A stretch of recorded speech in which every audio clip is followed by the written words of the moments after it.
రథసప్తమి 25వ తారీఖు.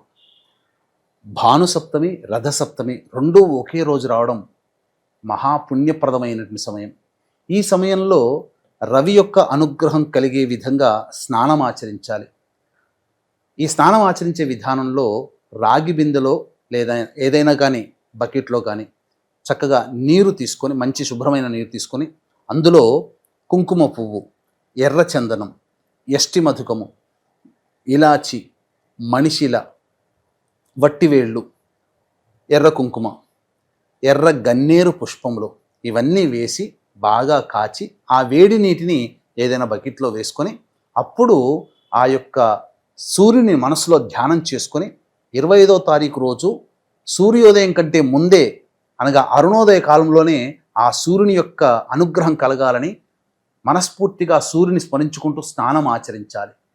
ఆచరిస్తే రవి సంబంధమైనటువంటి దోషములన్నీ తొలగిపోతాయి.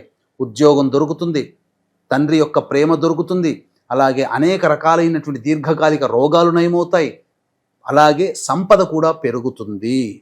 అలాగే స్నానం ఆచరించిన తర్వాత శుభ్రమైన వస్త్రములు, నుదుటిన కుంకుమ ధరించి ఉదయిస్తున్నటువంటి సూర్యునికి 6 సార్లు అర్ఘ్యం ఇచ్చి సూర్య సహస్రనామం కానీ, ఆదిత్య హృదయం కానీ, సూర్యాష్టోత్తరం కానీ పారాయణం చేసి సూర్య ప్రతిమ అనగా ఒక రాగి ప్లేట్లో బియ్యము వేసి దాని మీద 2 తమలపాకులు, 2 వక్కలు, ఖర్జూర పండు ఆ యొక్క సూర్య ప్రతిమ పెట్టి బ్రాహ్మణుడికి సంకల్పం చేసుకొని దానం చేయండి.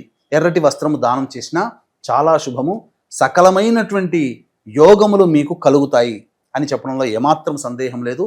ఇంతటి మహోన్నతమైనటువంటి రథసప్తమి పర్వదినాన్ని పురస్కరించుకొని 25 సాయంత్రం 5 గంటలకి మన పీఠమాధ్వర్యంలో మీ జాతకరీత్యా కలుగు అన్ని రకాల సమస్యల నివారణకి దశమహావిద్యలలో భాగంగా ప్రత్యంగిర, బగలాముఖి, రాజశ్యామల, వారాహి, ధూమవతి హోమాలతో పాటు మేష, మిథున, కర్కాటక, సింహ, కన్య, వృశ్చిక, ధనుస్సు, కుంభమీన రాశిలో జన్మించిన వారికి శనిదోష నివారణ కార్యక్రమ హోమాలు, అలాగే మృత్యుంజయ, సుదర్శన హోమాది కార్యక్రమాలు జరిపించి శక్తిపాతము చేసినటువంటి కరుంగలి మాల ఇవ్వడం జరుగుతుంది.